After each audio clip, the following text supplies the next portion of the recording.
Yes. At the end of the line is, as the reflection of balances in terms of power does exist, there is also the balance where Kenyans as well must get involved in the preparation of the budget. Yes. That is why the process starts in August and ends in perhaps June the following year.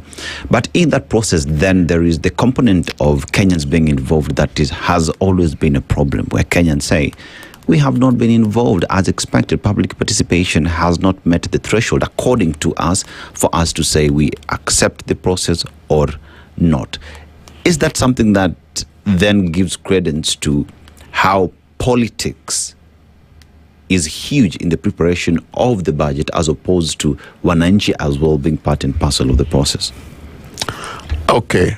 Of course, the issue of public participation is very much interested in our constitution, but it just made things a little bit more complicated.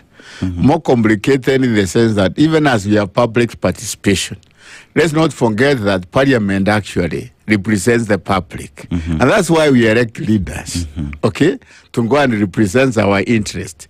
So if the leaders have the trust of the people, public participation becomes a less debatable point.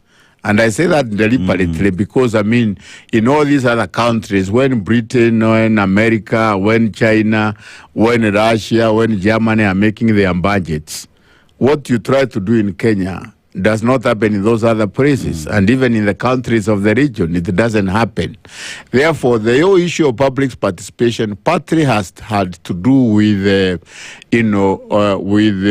restoring trust in the institutions, which is what I think was the aspiration of the designers of the Constitution. It was a part of bringing back trust to the whole process.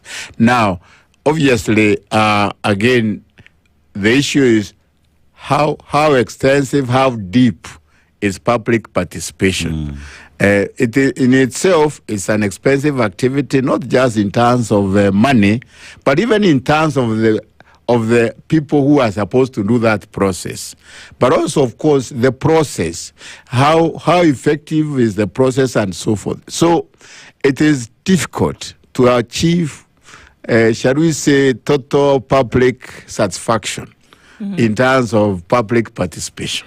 And as I say, it is really part of the unique complexities in the implementation of the Kenyan Constitution.